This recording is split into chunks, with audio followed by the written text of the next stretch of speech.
dosen program studi teknik produksi benih, jurusan produksi pertanian, Politeknik Negeri Jember.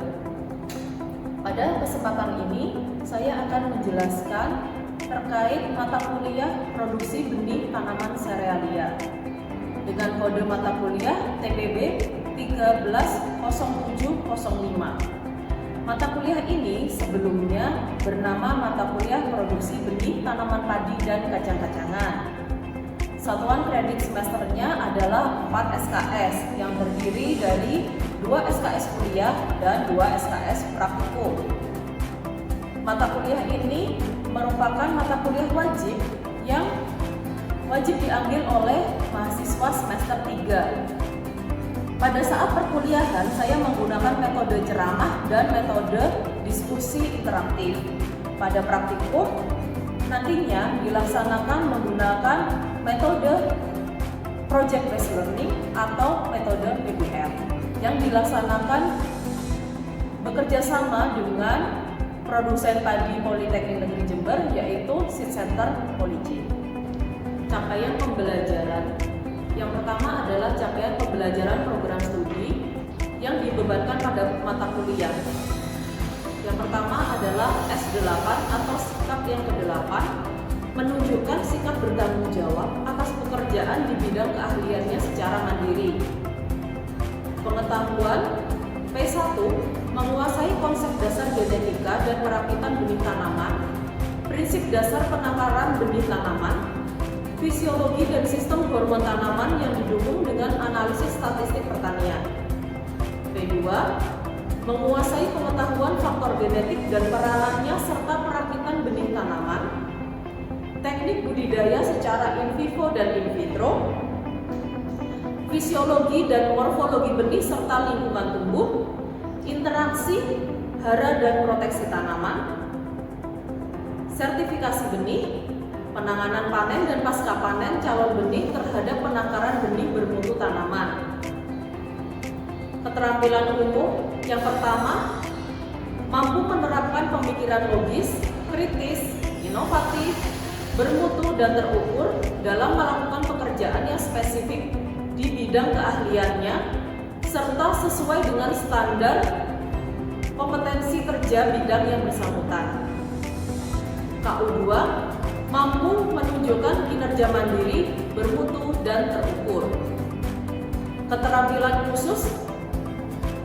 Pada keterampilan khusus yang KK2, mampu memproduksi benih tanaman dengan menggunakan metode vegetatif dan generatif untuk menghasilkan benih yang bebas penyakit, benih hibrida, benih sintetik, benih tanaman transgenik yang berkualitas, dan bersertifikat sesuai dengan standar ISTA atau International Seeds Testing Association dan kelas benih yang dihasilkan. Keterampilan khusus 4, mampu melakukan pengujian kualitas benih tanaman dengan menggunakan metode manual dan mekanis untuk menghasilkan benih yang berkualitas dan bersertifikat sesuai dengan standar ISTA dan kelas benih yang dihasilkan. Capaian pembelajaran mata kuliah yang pertama, menjelaskan pengertian, konsep, dan ruang lingkup produksi benih tanaman serealia. CP mata kuliah yang kedua, menjelaskan standar lapang, standar laboratorium, dan penanganan pasca panen dalam produksi benih tanaman serealia. Yang ketiga, melakukan produksi benih sesuai dengan standar operasional prosedur dan standar mutu yang telah ditetapkan pada beberapa komoditas tanaman serealia.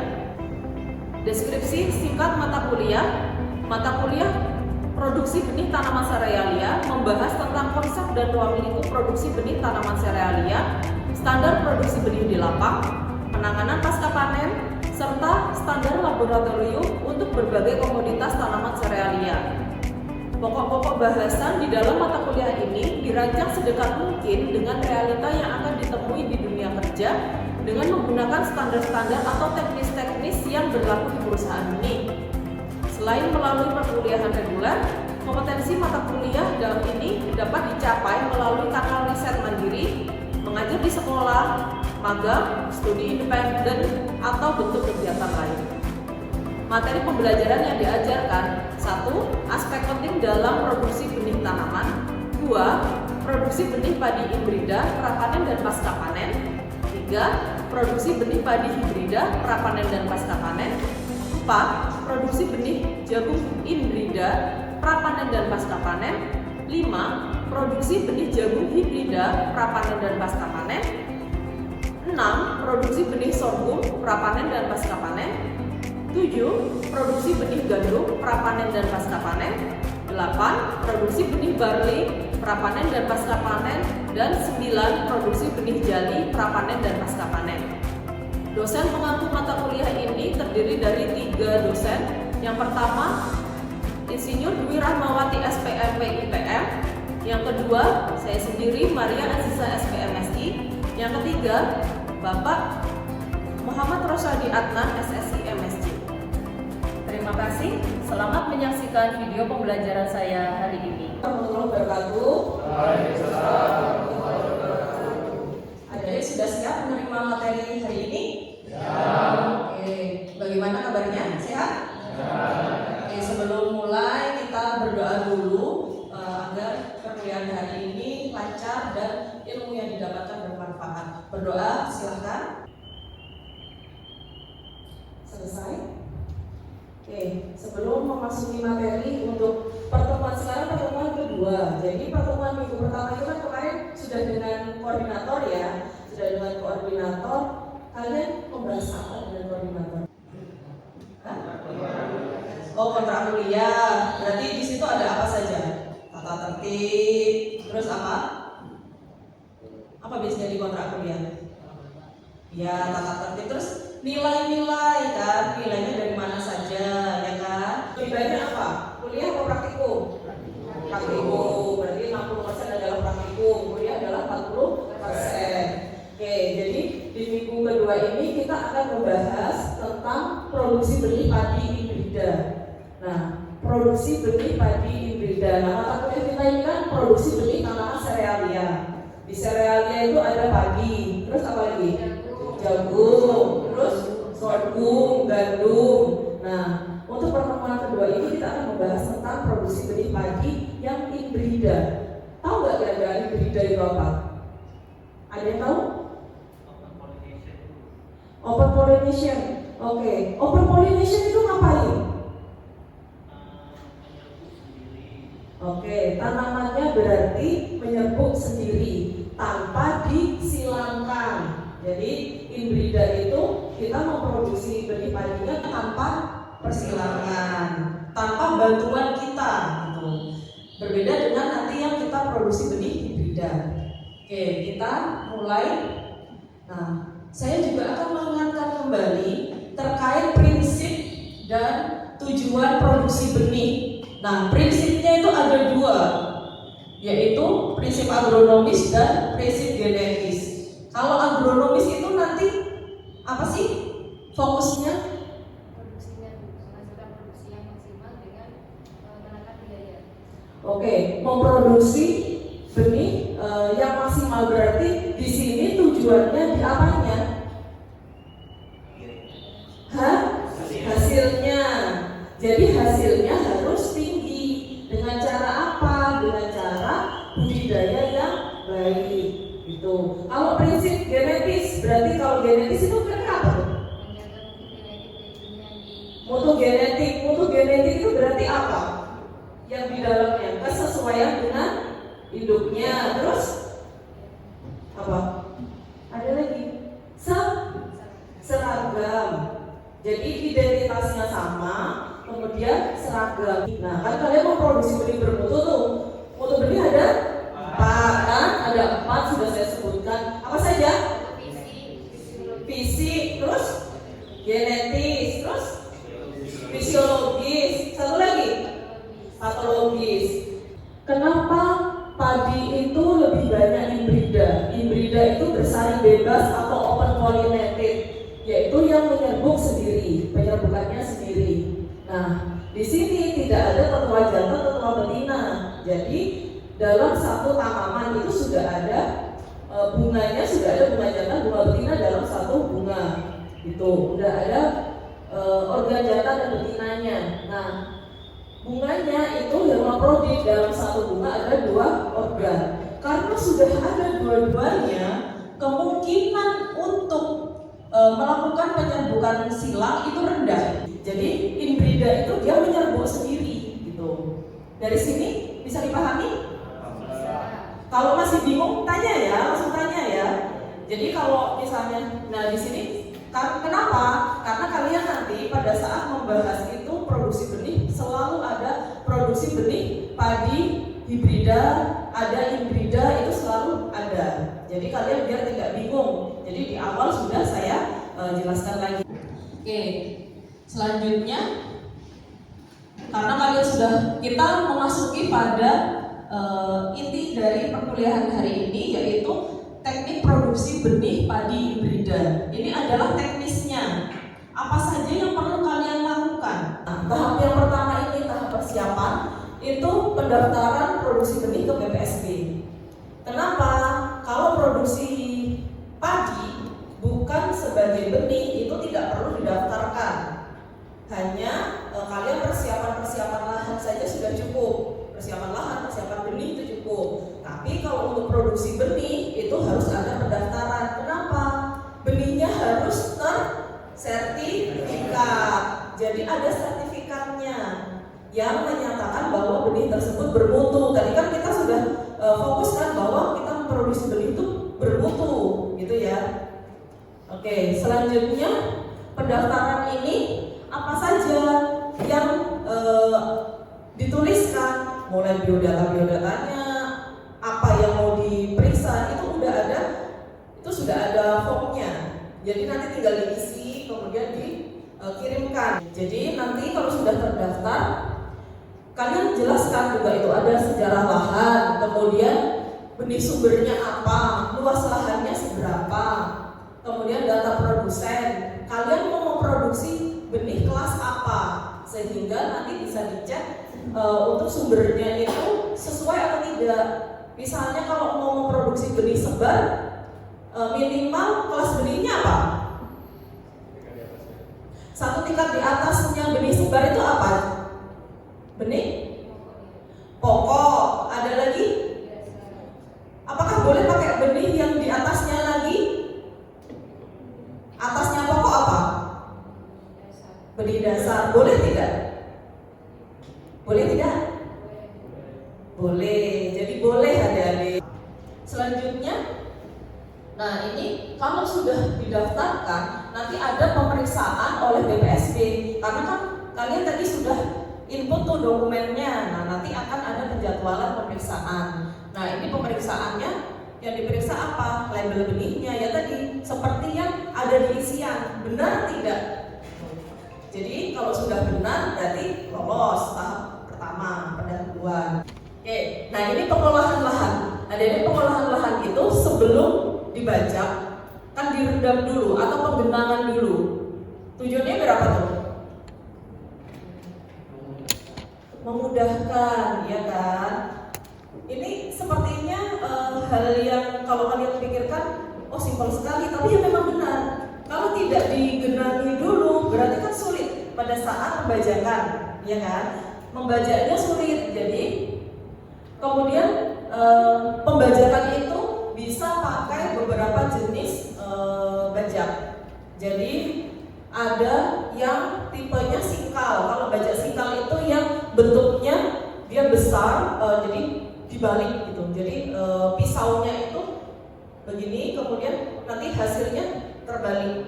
Kemudian sambil kegiatan pembajakan ini ada memperbaiki pematang. Jadi pematangnya itu diperbaiki lagi.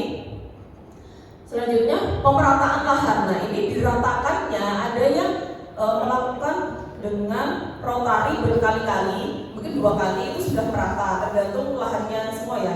Kalau lahannya termasuk yang tanahnya keras itu mungkin akan bisa lebih dari 2 kali. Nah selanjutnya ini pemerataan itu jadi dibuat bagaimana lahannya atau sawahnya itu nanti merata, jadi sudah tidak ada gumpalan-gumpalan. Biasanya pakai kalau istilahnya dia menyebutkan garu, ya kan? Pakai garu itu sambil yang kotoran-kotorannya itu masih bisa nanti ditarik, gitu. Ini kan kaitannya nanti sertifikasi, pemeriksaan lapang, pembersihan itu akan lebih baik menggunakan tegel. Tapi ya nanti tergantung petaninya maunya seperti apa, maksudnya petani produsen. Gitu. Dari sini ada yang mau ditanyakan? Belum. Oke, berarti paham ya? Saya anggap paham kalau tidak tanya. Oke. Selanjutnya ini tahap penanaman. Nah, namanya tandur. Apa itu tandur? Tanam mundur. Tanam mundur gitu. Jadi tanamnya ya mundur. Kenapa? Kalau tanamnya maju, keinjek kan? Ya, terinjak gitu nanti. Jadi ini seperti di gambarnya ini mundur.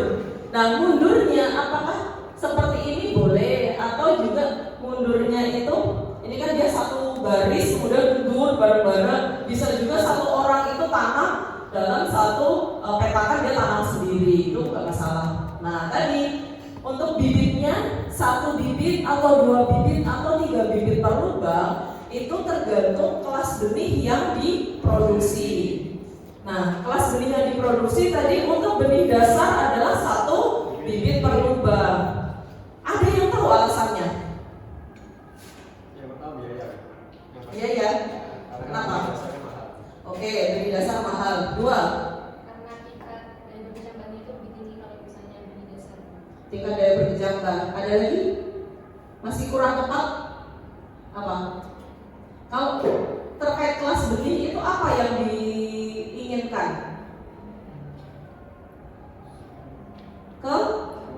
Kemurniannya tinggi. Tidak boleh ada campuran sama sekali. Kalau ditanam dua bibit misalnya, berarti kan ada kemungkinan bibit yang satunya itu ternyata varietas yang lain. Misalnya ya, jadi kalian tanamkan kita nggak tahu nih pada saat kita lihat mungkin morfologinya pada saat bibit sama. Beberapa varietas itu seperti itu. Jadi ada yang vegetatifnya itu mirip sekali. Jadi misalnya kelihatan sama ya udah ditanam. Ternyata salah satunya itu nanti dia berbeda. Repotnya kalau sudah ditanam ada dua, nanti dia membentuk anakan itu kan campur. Nah kalau dibiarkan nanti terbawa dalam satu malai padi itu kira-kira ada berapa butir sih? Sekitar berapa tuh? 200-an kan? Ya ratusan, 100, 200, ada juga yang sampai 300. Kita anggap rata-rata misalnya 200 butir gitu. Nah, satu benih yang ditanam, satu bibit yang ditanam itu nanti menghasilkan anakan itu 5 sampai 10. Misalnya anggaplah menghasilkan 10 anakan yang produktif. Anakan produktif itu berarti anakannya nanti menghasilkan gabah, menghasilkan benih. Berarti dari satu yang tercampur tadi, kemudian dia nggak sengaja tanam, kemudian dia kan menghasilkan 10 anakan. 10 anakan produktif. Dari satu itu, nah 10 itu dikalikan 100 butir. Udah berapa tuh? 1000 butir.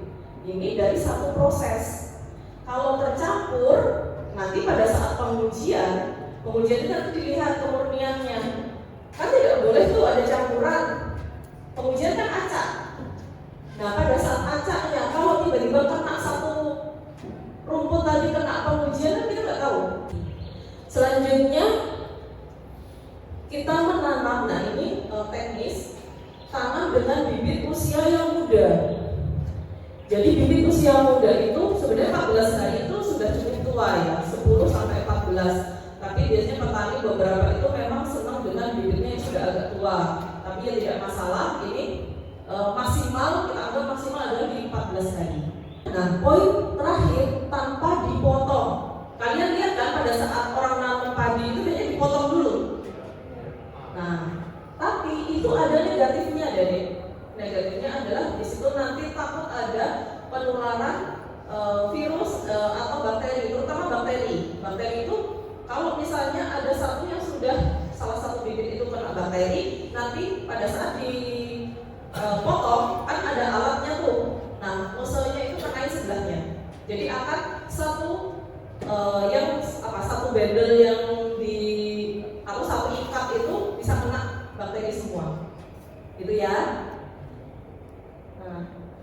Selanjutnya setelah penanaman sudah selesai tanam, ada pemupukan. Pemupukan itu sesuai dengan rekomendasi. Kenapa saya tuliskan NPK 150 sampai 250 hanya perkiraan? Disesuaikan lagi dengan lokasinya. Jadi kalau lokasinya termasuk yang subur, tidak usah yang terlalu banyak. Nanti apa?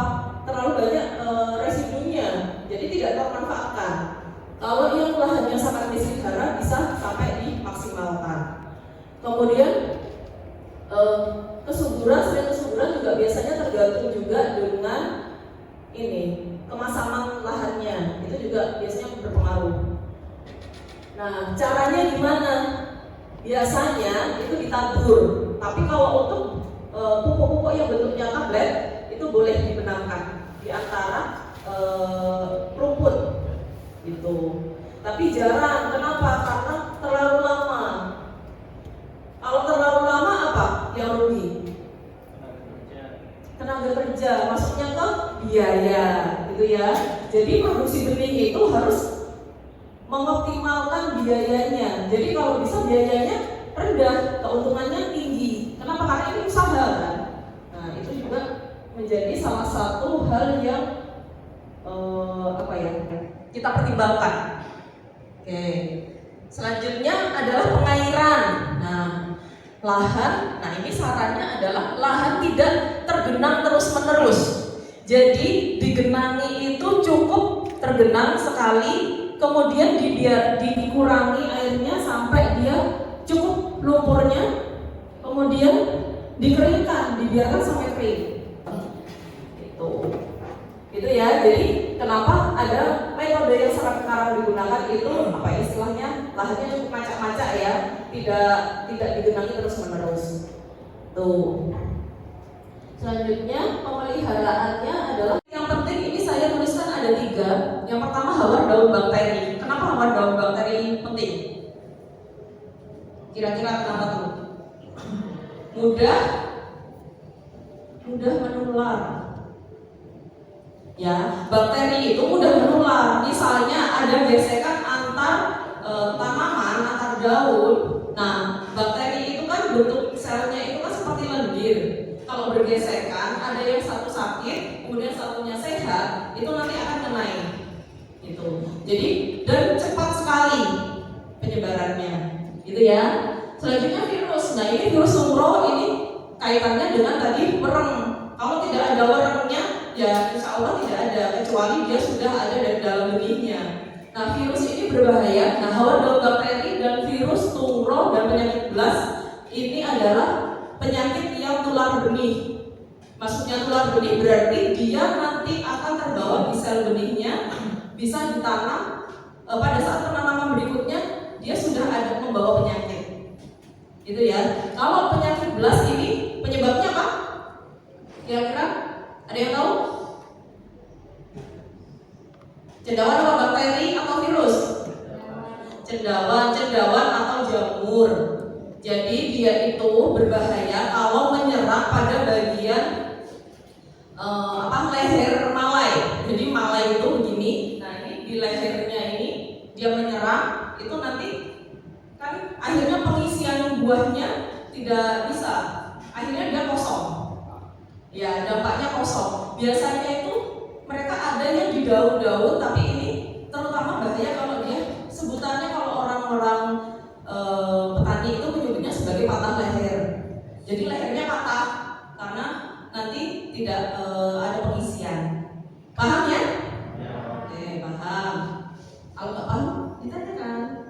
Ini pembahasan kita yang terakhir untuk sebelum panen atau pra panen, itu pemeriksaan fase vegetatif.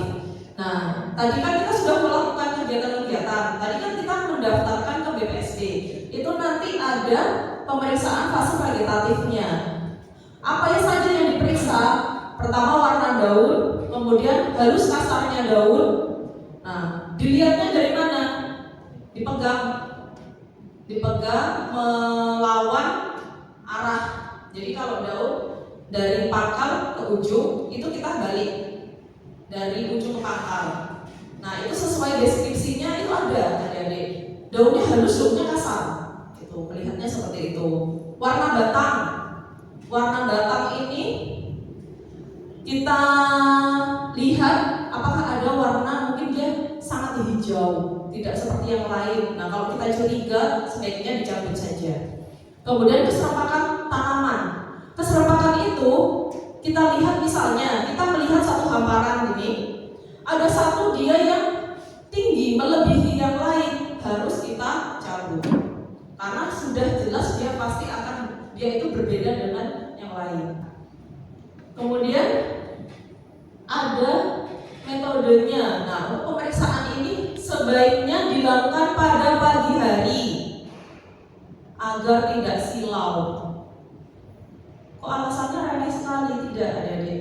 Kalau silau, berarti kalian pada saat melihat itu nanti ada pantulan, jadi kalian melihat hijaunya itu jadi berubah. Nah, dan silau itu apalagi kalau kita salah berjalannya menuju matahari, pasti silau.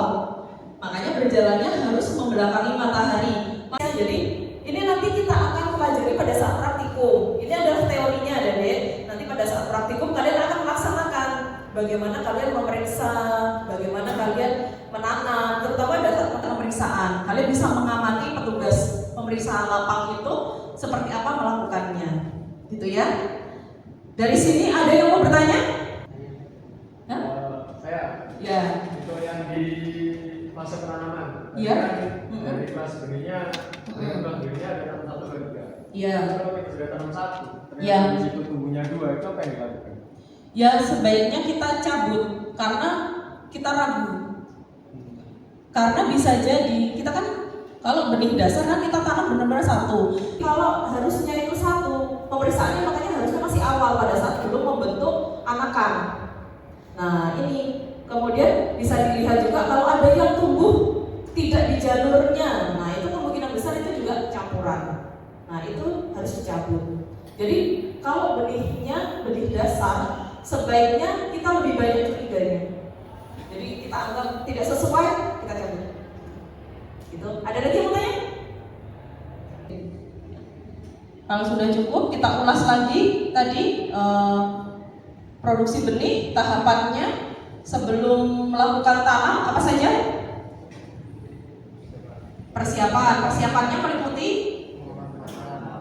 pendaftaran, kemudian pengolahan, persemaian, selanjutnya fase penanaman, selanjutnya pemeliharaan. Pemeliharaannya apa saja? Pengairan, pemupukan, pengendalian OPT. Sementara itu minggu depan materi hari ini cukup, adik-adik. Minggu depan kita akan membahas selanjutnya, yaitu kita melanjutkan pemeliharaan dan persiapan panen, termasuk dengan persiapan untuk pemeriksaannya. Oke, saya akhiri kuliah hari ini. Assalamualaikum warahmatullahi wabarakatuh. Waalaikumsalam.